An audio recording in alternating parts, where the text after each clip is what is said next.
And the first thing the Chinese have been focusing on is to influence the faculty members. So in that time, American professors and the teachers did spread the idea of democracy and freedom in China. The soft power does is to aim at the next generation of Americans, to influence the entire generation, to inject the idea of Chinese socialist system, or what the Chinese call socialism, with Chinese character. Provided money for American universities to teach Chinese because language is important. So even though when Chinese was separated, their language, the written language remained the same. If you are a scholar, you study China, but you can't get into China, it's almost a death blow to someone's career. I think American government should pay more attention, and they should not hide behind the so-called freedom of speech. Namaskar. Hello and welcome to PGurus channel. I'm your host Sri Iyer.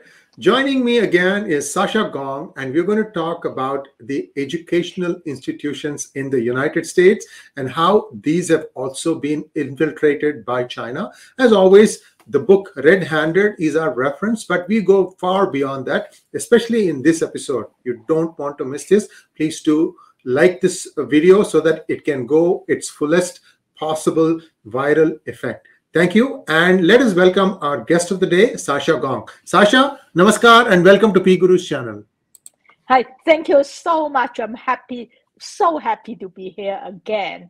And I have to make some statement to begin with. Actually, yes. we use the book Red-Handed, but the education section I'm not going to use that much of the book for reference. If anyone wants to read it, please read it. It's very interesting, but it's focused on Yale and to me, it's sort of a minor incident. So I have reorganized the content, and I'm speaking with my own experience since I was a professor for a few years. So education is something I do know. Well, viewers, this is one video you got to see. I'll tell you from a first generation immigrant such as yourself, I'm telling about myself, Sasha. When we used to go through this roller coaster ride of bringing your children up, every parent's wish was that their child get enrolled in Ivy League, maybe Harvard. Everybody dreamt that their child will one day go on to become the president of the United States. So there's this rat race. I'll give you a simple example. When my son was applying for universities, MIT came visiting to the Silicon Valley. And they were set up in a hotel in the downtown of Santa Clara, which is like the middle of the Silicon Valley. And they figured that, one room, about 200 people should be enough. 800 people showed up. Oh, wow. I think you are also describing the Chinese community.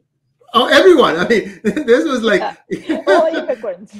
It was a rush, mad crowd there. We were lucky we went 5 minutes early, so we actually got standing room. And then when we saw the crowd, we said, there are going to be like maybe 5 students are going to be making it from here to the MIT, and this crowd is unreal. So that is the kind of competition that exists for some of these name brand colleges such as Harvard, Ivy League, Yale, you name it. So we are going to say something that should maybe make our parents pause and think, is it all worth it? So take it away, Sasha. Exactly. And actually, I still have almost every day Chinese parents chasing me, asking me to tell their children how to go to Harvard. I said, well, if possible, please don't. I spent 7 years in Harvard, and I know in a way I was in Harvard between 1987 to 1995, and I actually witnessed how the Chinese infiltrate Harvard, and especially the China studied area. So today's episode, if you look at the title page here, I put the title as ccp.edu. In fact, the Chinese Communist Party had such influence in America higher education, influenced in an entire generation of young people and faculty members, academic. I actually want to sort. Let's go to the next slide. Here you go. The next slide, we need to explain one keyword here called soft power. People start talking about soft power after the Cold War, especially in the past 2 decades. The word soft power was quite popular. America talk about soft power and the Chinese talk about soft power.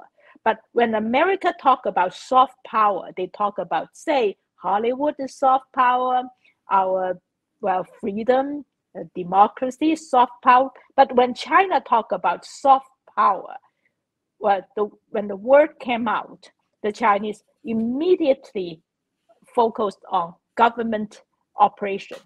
So when the Chinese talk about soft power, they're talking about the government doing stuff to influence others. That's what soft power. They're not actually talking about Chinese culture and how great the culture or the music or any other cultural product. They are actually talking about, let me put this way, soft aggression. The Chinese communist system. So it's very important to understand the context when the Chinese talk about soft power.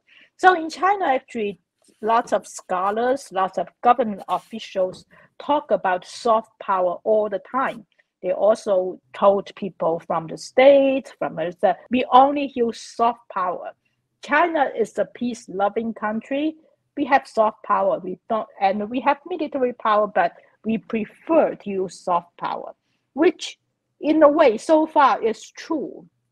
And we can see, let's focus on higher education. What's that soft power try to do to the others in the world?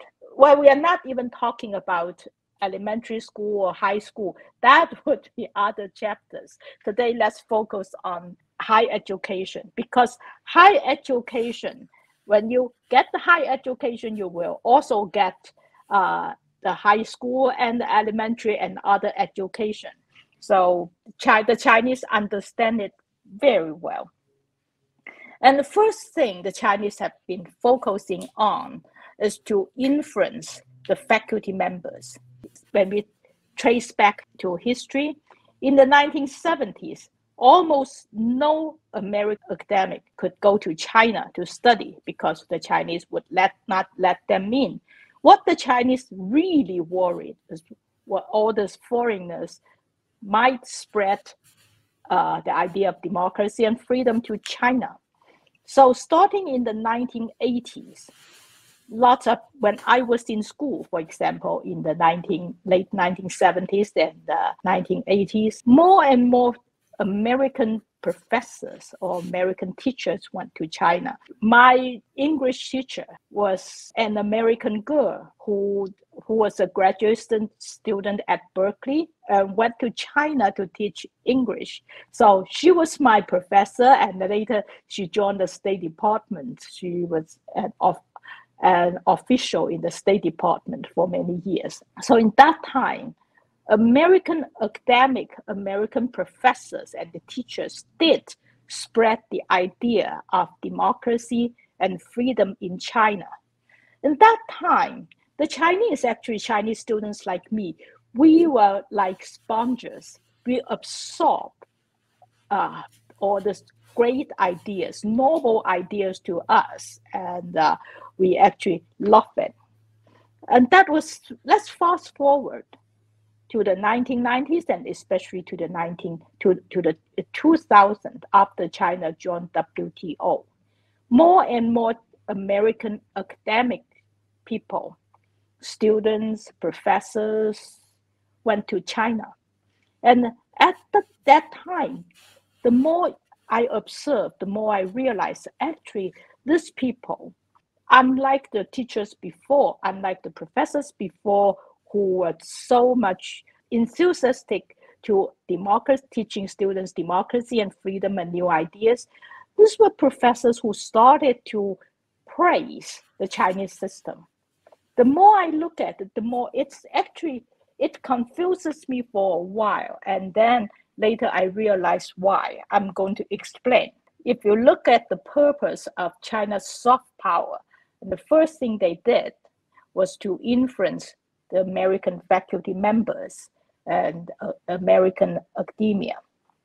And second, what the soft power does is to aim at the next generation of Americans, to influence the entire generation, to inject the idea of Chinese socialist system, or what the Chinese call socialism, with Chinese character into a whole generation of American students, to tell Americans and young Americans especially that the Chinese, how grand the Chinese system is, how great that system. Put this way is that the new generation of Americans now, when you talk to them, they have lost their previous generation's view on socialism, on communism, on the Chinese system. And now, if you talk to them, lots of young students would tell you, according to what they learn in classroom, the Chinese system's not that bad. So China, the soft power, China used soft power to shape a whole generation. And how? I'm going to explain. Oh, you have a question, please. Yeah, Sasha, my book, Who Painted My State Purple, there's an interesting passage there where the head of China will be giving a lecture saying that, oh, now that I have figured out how the elections are being done in US, I can use this as a point to tell people how good the Chinese system is. So it was meant as a satire. I read that part. Yeah, I read that. That's exactly what the Chinese have been telling Americans, how great that system is. It's real. The whole conversation looked very much real to me. And viewers, I wrote this book before I met Sasha, before I met Elmer. In fact, at my first meeting with Elmer, that's when I gave him the first version of my book. So I just want to place it on record. All the omissions about the assumptions are all mine. If Sasha had edited it, it would have been an even better book. Please continue, Sasha. Oh, thank you. I enjoyed that book a lot. And please, if you're listening, please buy that book. Thank you. And also the next thing, the soft power, after you influence the faculty members and the students, and through the students and the faculty members, what happened is to influence America's public opinion. Professors write, and the professors educate students. Students become professors and journalists, and they write. And they write about China, and their view also reflect in public opinion. So China has been influencing our public opinion for decades. And we go to the next slide. Yeah, the Confucius Institute. Lots of people heard of it, right? I think many people in Congress raised questions about that. Confucius Institute was set up about 530 Confucius Institute around the world. In the United States, there are about 103 and something like that. I think a few of them have been closed in the past few years, but I'm not sure. Well, I don't know how many have been closed, but the existence of Confucius Institute really raised eyebrows of many Republican congressmen, like Senator Rubio, Congressman Smith.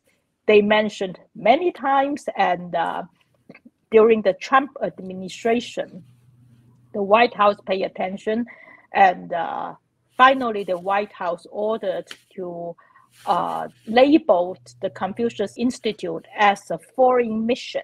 So it's a very important step.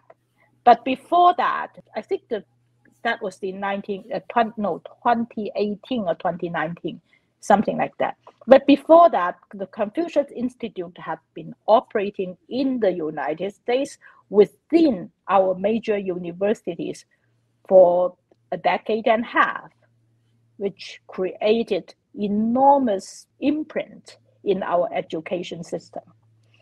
What is the Confucius Institute? What's that? What does it do? It started when, after China joined WTO, the Chinese leadership determined some impact in through higher education system. So the Chinese had one within the government system. There was within the education department. There was a small bureau. The bureau in the name is called Hanban, which means it's a short term of Chinese language office to promote Chinese language, something like that. And in Chinese, it's the 汉语办公室. So the purpose of that small institute was, at that time, for many years, was to organize Chinese language education to foreign students within China. So they have universities, like in my school, Peking University, they also have foreign students studying Chinese, and they even have a major university teaching language. In that time, the Chinese are teaching hundreds of thousands of young people around the world, teaching English, and that's the main government office managing it. What's the importance of language? Language is everything. The Chinese actually, at first, the Taiwanese, long time ago, after using a lot of American money, also taught Chinese in Taiwan. And the missionaries, for example, Mormons. The Mormons have some great language institute, and they have missionary services in Taiwan, and all the young people who went to Taiwan learn Chinese. And CIA also provided money for American universities to teach Chinese, because language is important. The way you speak language, a way to influence the way you think, right? So what happened is that the Chinese, the Communist Party realized, let me put some example. If you're from Taiwan and from China in the 1980s, you're talking, even you speak the same language, Mandarin, you're talking very differently. The word you use, the sentence, the phrase, the structure, the style, because the Chinese communists reshaped people's language, reshaped the way people think. So when I first met people from Taiwan and said, hey, what do you mean by speaking this? What do you mean by this? It takes some time for people to understand each other. And the Chinese government understood, communists understood how important shaping people's language. So they try to shape foreign scholars' language by teaching them English. That happens for many years. And then what happened is that after China joined WTO, they realized actually they could make some advance by teaching language abroad, worldwide. So hence the Confucius Institute. And when they set up the Confucius Institute, China had a very clear aim in their mind to shape whoever interested in China, shape their language, shape their thinking, and then make connections. So what the Chinese did was to provide money and teaching staff to different universities. It's a grant. So far, the Chinese government providing about $10 billion US dollars a year to teach Chinese worldwide. That's where the funding of Confucius Institute came from. And they're teaching language. The language they use, a little background I also need to explain. The Chinese characters, Chinese language are expressed in characters. And after the communists took over in 1949, in 1950s, 55, 56, 57, the Communist Party reformed the Chinese characters. They simplified lots of classic Chinese. So they call it simplified Chinese. If you read the Chinese, say the Taiwan still using classic, and You compare simplified and classic. Simplified Chinese simpler. That's why they call simplified. Simplified Chinese, the purpose at that time of simplified Chinese is to teach more people to read and write. But very soon, the conflict between characters, classic and simplified, became a cultural war. The cultural war between the Chinese overseas, in Taiwan, in Hong Kong, in Singapore, and elsewhere, and the Chinese in the mainland. And for many, many years, before China opened up, most foreigners who study Chinese where they study in Taiwan, and American schools taught students who studied Chinese with classic Chinese. Because when you understand classic Chinese, it's much easier to understand simplified Chinese. It's almost automatic. But if you learn simplified Chinese, you'll have trouble to understand classic Chinese. So that is the difference. And the Chinese, when the Confucius Institute started to teach Chinese, they are still teaching simplified Chinese using textbooks from the mainland China. I actually just finished a long study of textbooks in China. Doesn't matter what it teaches. The communist ideology is embedded in every piece of text in the textbooks. The Confucius Institute uses the Chinese textbook and simplified Chinese to quickly spread the language and the ideology among people who study Chinese, not in China, but in the US, in other foreign countries, in Europe and in Latin America. The entire new generation, female who study China, were shaped in many ways by the Confucius Institute. You have clarified a few things that used to go through my mind. I used to do software in the 90s. And primarily, I would come down to Taiwan whenever there was a new product. And then, you go through a training session. One of the other things that I would do was to sit down with the technical translator, the person who would take this thing and translate it for Chinese. And he would go through this, he'll scratch his head, should I do it in classical Chinese or traditional Chinese? And they'll always go through this question. I don't know what the answer was, but he would tell me, look, Chinese language is more descriptive, like a tree. He would show me this. And yeah. That day I remembered, but once it came out, it all evaporated. My question, Sasha, is what did the Confucius Institute teach? Simplified Chinese or classical Chinese? Simplified Chinese. They use the mainland textbook, which is all simplified. And, so many of viewers may not know this, but China casts a larger, big shadow across the Southeast Asian countries. You go and take a look at who runs the economy in Indonesia, who runs the economy in Philippines, who runs the economy in Malaysia, who runs the economy. I can go on. These are all Chinese expatriates who went like waves. Every time there was a suppression of some sort happening in the mainland, they would, take whatever they could, go there, put down roots. They become, powerful. In fact, even Australia too.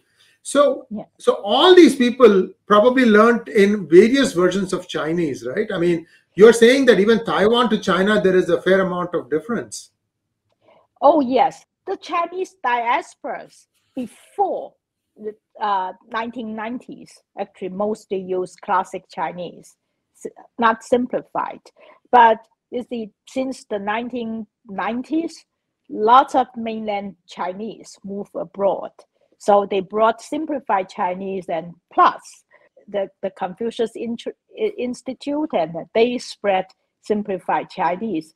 And most importantly, lots of whoever wants to do business with mainland China, you learn Chinese, you learn simplified Chinese. And on top of this, I'm assuming that all these are dialects of Mandarin? No, actually, the Chinese language, you see, I'm half Cantonese, half Mandarin, so I speak Right, both. right, It right. doesn't matter if you whatever dialect you speak. The Chinese language, like the first emperor Qin, of Qin, he took power in 221 BC. What he did was that, well, he sort of standardized the written language in China. So it doesn't matter whatever you speak, a Cantonese and Mandarin may not understand each other, but they all write the same. It's the most important tool in Chinese history to keep China mostly unified. So even though when Chinese was separated, their language, the written language remained the same. So simplified Chinese was invented by by the CCP government. It's mostly actually, Chinese has like about 30,000 characters. The Communist Party only simplified like 50 or 56, 50 something characters, but those are very common characters used in different sentences. So they fundamentally changed the way of how the written Chinese, which was for 2,000 years, remained the same. You brought up a very interesting point. So you said that Emperor Qin ascended in 221 before Common Era, and he introduced this script in 210 BCE. Did I hear you correctly? 220, I think. 221. He took power in 221 BC, and a couple of years later, he actually standardized the language. See, there's a very important data point, because about 50 years before that, say 270 BCE, there was a great king that ruled India called Emperor Ashoka, and his pillar is still there today. And so what he did was, he was the governor of what is modern day Pakistan, like westwards. Like there used to be a great university called Takshashila or Takshila. It's also called Takshila. And this was the predominant university in the whole world at that point of time. And he standardized two scripts, one that went from right to left and one that went from left to right. And these form the basis for many of the modern day languages that are in use in everything below the Himalayas. You start from, Arab, Israel. These are all from right to left. And everything else, Indian script, even Khmer, that is the basis for Cambodia, it was called Champanagari. And even that draws its inspiration from the same script. It was called Brahmi in that time. So very interesting. And during that, a few decades, people decided that they needed to standardize the script with which they were going to write or read languages. Please continue. I know they're going a little bit farther away. It was too striking a data point for me to miss. Please go ahead. Yeah, but actually that's one interesting historical fact I can't help but the Chinese write different from most nations. The Chinese, traditional Chinese was written from up, down, and from right to left. But the pen stroke is from left to right. But the way you put it, because China in that time they use bamboo or sort of a strips. So they write in one strip from up to down, and put that there, and write another one. So it came from the right to the left and from up to down. It's kind of interesting. Anyway. Absolutely. Viewers, if you know Japanese, you'll have this thing also in Japan. I used to travel about 25 years ago in Japan. And someone who's, a Japanese person, friend of mine, told me that many books, the published books, they write top to bottom. And anything published by the government or vernacular newspaper, that is from left to right, because the Americans came in after Second World War and tried to standardize it, because it made, printing easier and so on and so forth. So same thing. very, The very Japanese interesting. the Japanese took that from the Chinese and Yes, they 2,000 did. years ago. Anyway, so same thing. It's the same culture.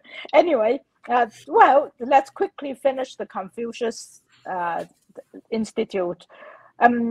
It's very widespread, and who are the teachers? The teachers are all sent by the Chinese government.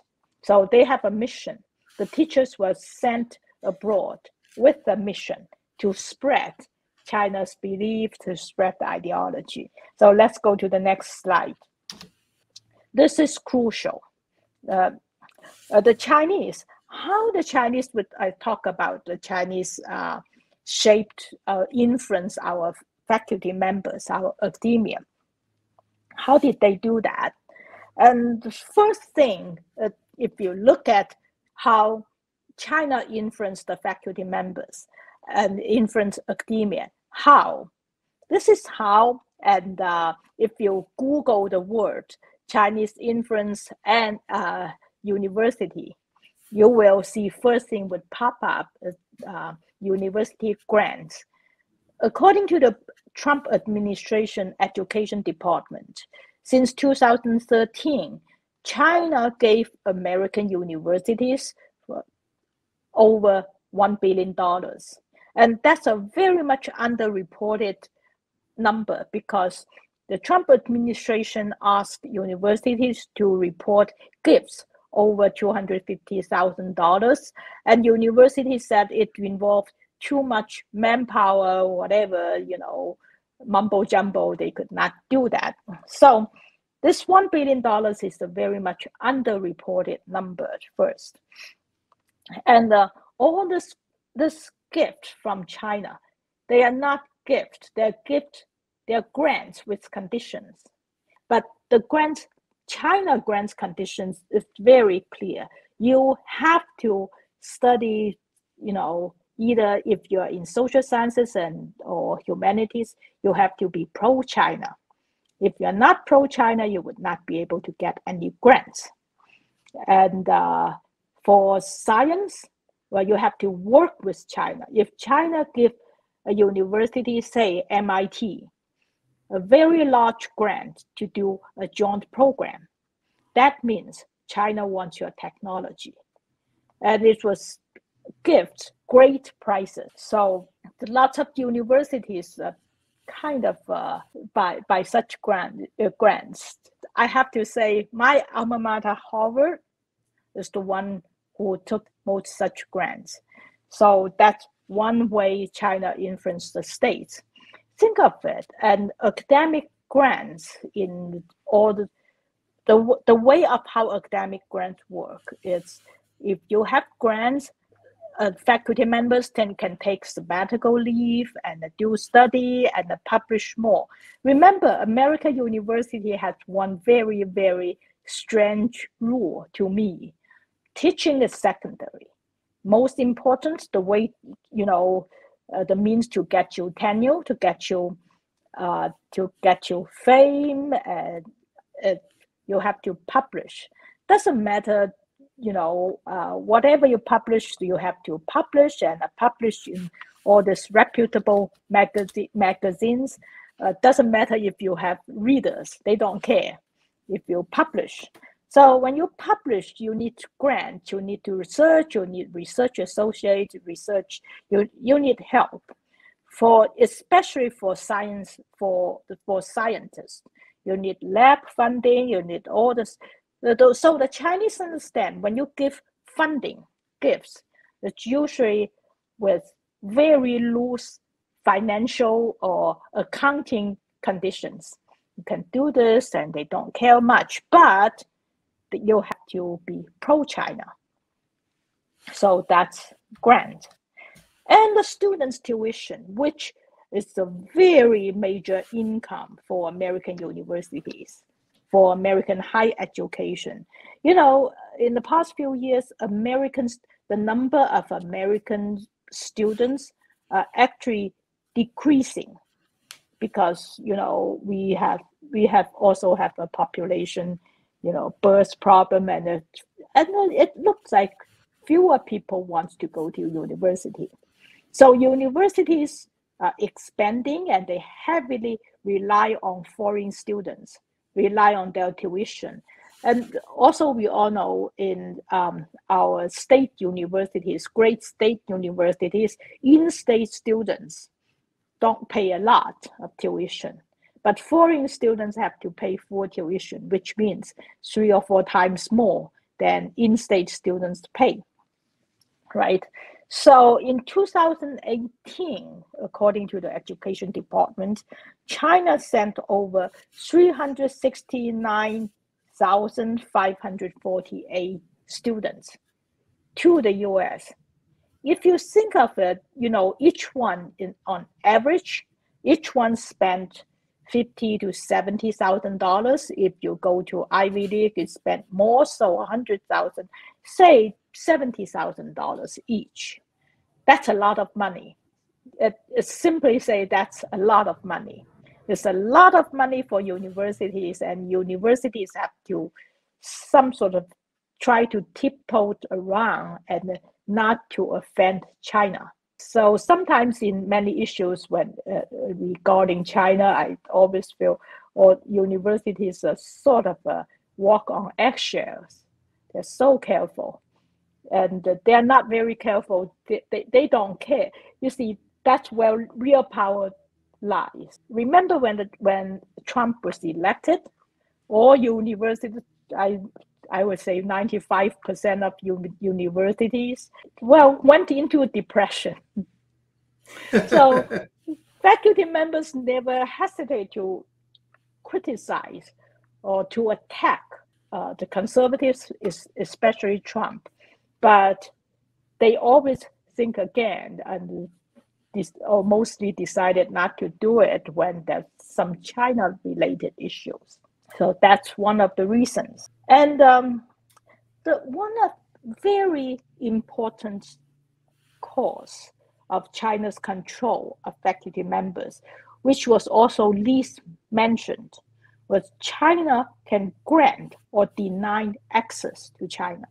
See, anyone, I can't get a visa to China because the Chinese thought I was too obnoxious.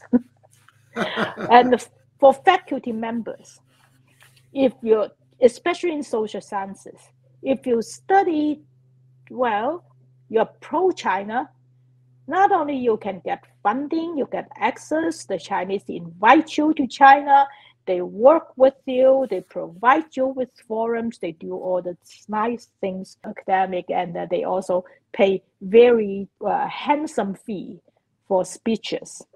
And if you are not that friendly to China, they would not even give you a visa. A few famous professors, for example, Professor Andrew Nathan at Columbia University, who studied the Chinese democracy movement, he could not get any access to China. And Professor Perry Link of UC Riverside, who was in Princeton, and he criticized China, he could not get access to China. Just think of it.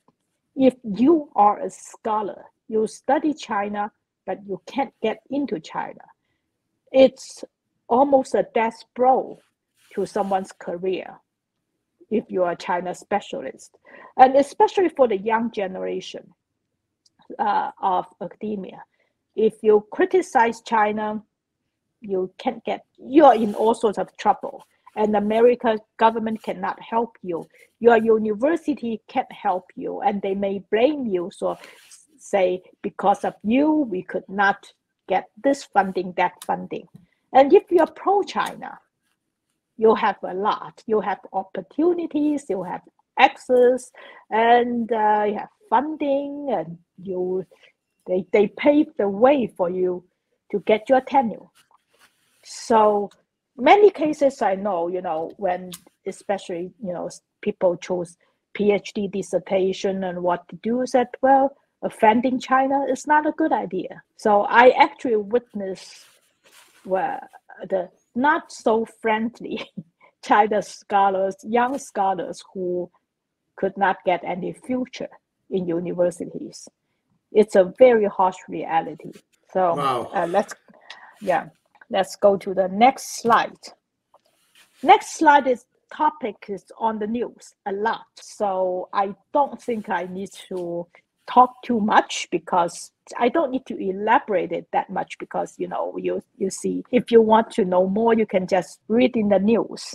And Chinese espionage. China has been doing espionage to the US forever, but in the recent years, China rely on espionage, especially espionage through universities and research institutes to gain technology, to get ahead. So what we see is that the industrial espionage is very prevailing.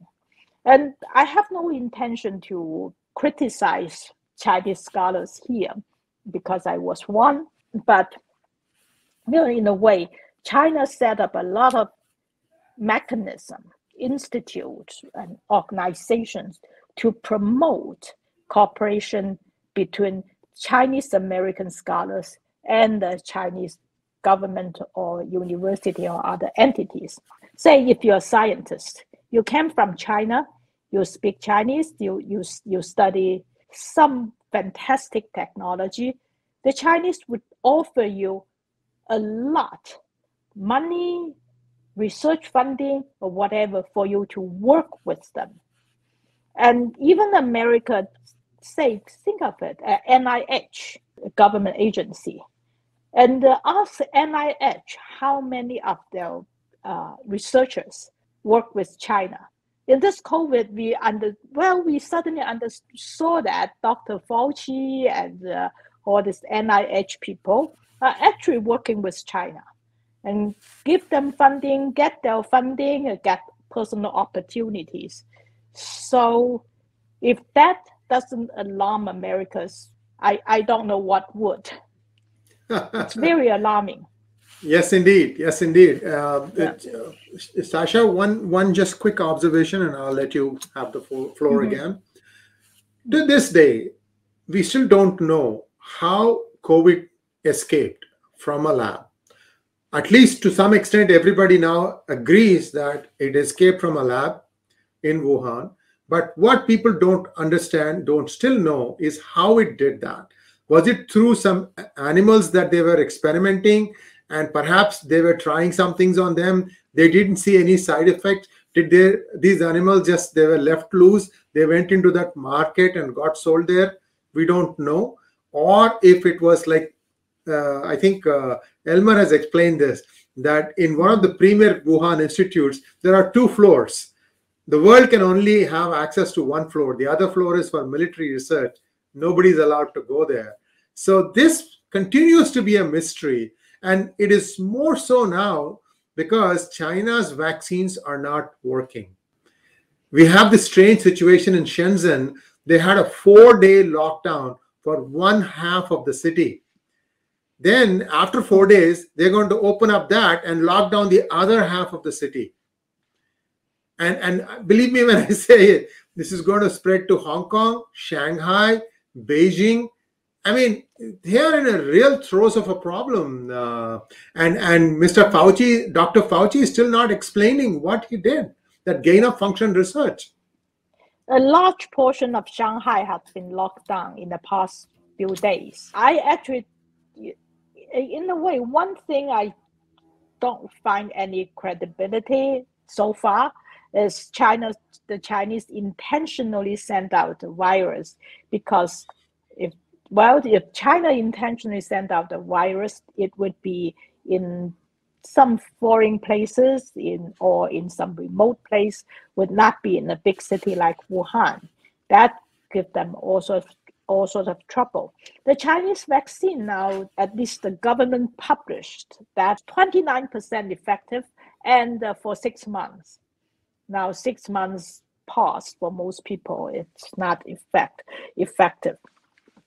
Anyway, so China is now in big trouble the whole world actually recovering after Omicron, especially. We are in herd immunity. Well, at least I see fewer and fewer masks in my neighborhood. So the espionage, of course, is also military.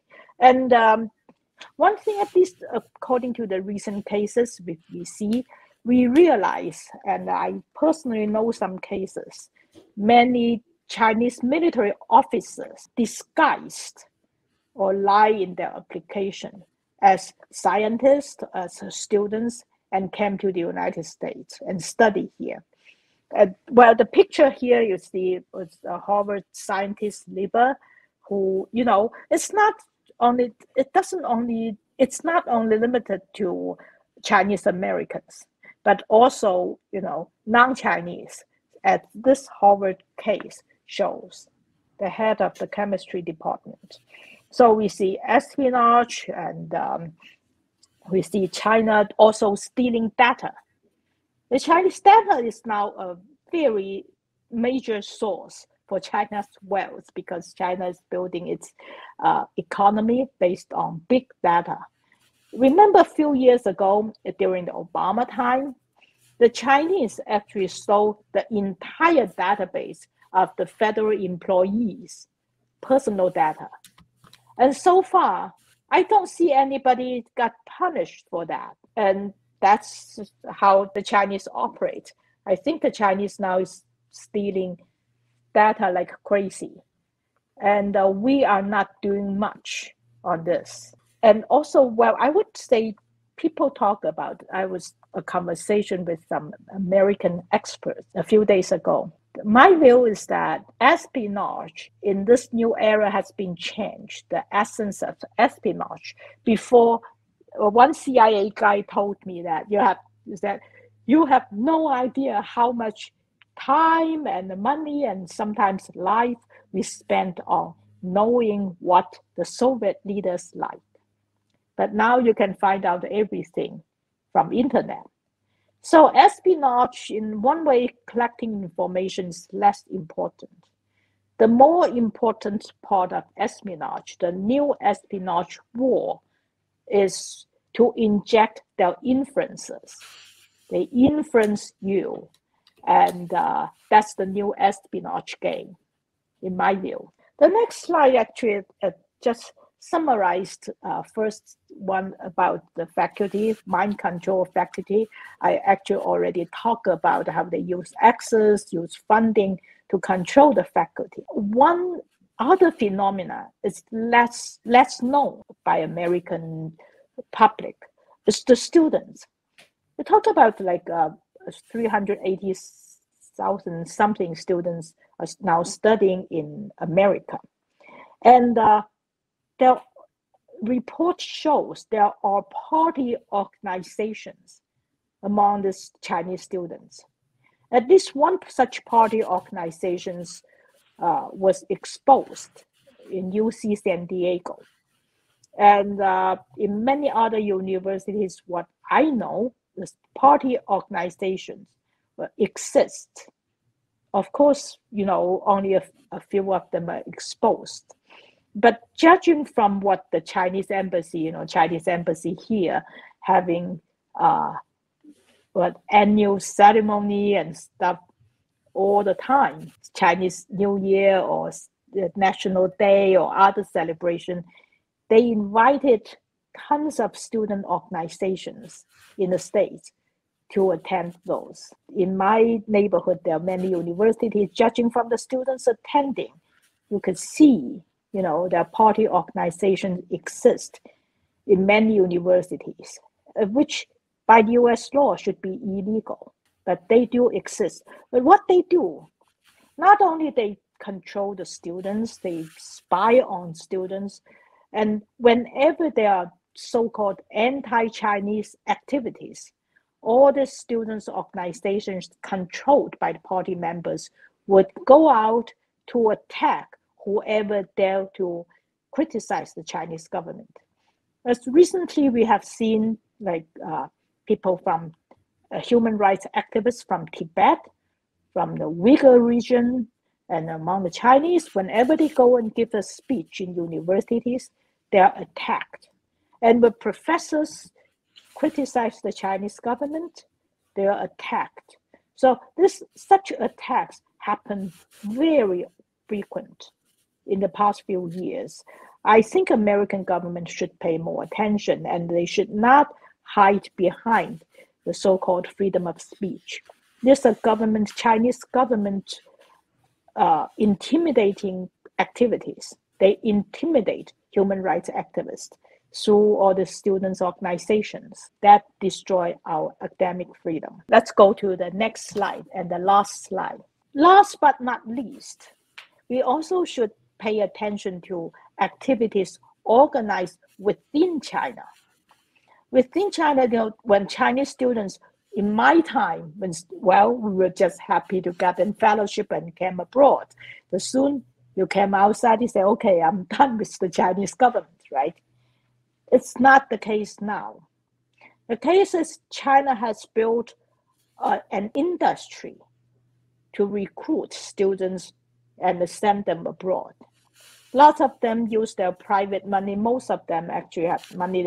But the Chinese government also established organizations, Chinese Communist Party or Chinese Communist Youth League and others, before the students leave China. And also many foreign organizations, foreign companies also went into China and working with the Chinese government to recruit and to organize such activities. And one organization I want to mention here is Kaplan University, education. The reason I know that is it's a very odd connection. The owner of Kaplan University is a guy named Donald Grant. Donald Grant is the son of Catherine Grant, who owns the Washington Post, of course. And Donald Grant sold Washington Post to Amazon's to Jeff Bezos, and he started this education institute around the world to recruit students from other countries. And China is the main operation. Well, he has hundreds of millions of dollars of business in China. He works with Chinese party schools and government party schools to recruit students. I can't make it up. His wife, Amanda Bennett, was the head of Voice of America, was my boss. It's a very, very strange relationship because Amanda Bennett, after he took over that position, and she actually ordered, we got to have balanced news. Balance, which means government agencies like Voice of America must give 50% of the voices to pro-China voices. It's a very strange, well, I think, I can't say they're strange bad fellow there, but it's a very strange relationship. Anyway, but the United States government and the American people are not paying much attention to this. That makes me feel very uneasy. You're absolutely right. Thank you so much. You've been talking nonstop for an hour or so. Viewers, the most important takeaway from this is, like what I said in the beginning, that many want our children to go to Ivy Leagues and other schools. You may want to do a little bit of research about the amount of penetration that has happened, because you like it or not, your children, go from your home, they go somewhere else, and they come back with a totally different view of the world, and then you will get challenged on every line. It becomes a little bit of a challenge, I can tell you that. Thank you very much, Sasha, and we are going to have more such episodes. This is a very comprehensive job that the CCP has done, and I look forward to the day when China is going to break up into 5 parts, and I'm hoping and praying that you won't have 5 different countries espionaging on US, but instead there will be more of a democratic move where they say, okay, we need to change ourselves to be adjusting to the new world reality. Thank you so much, Sasha. And as always, viewers, please like, share, and subscribe to our channel. And do not forget to click on the bell button. Namaskar. Thank you.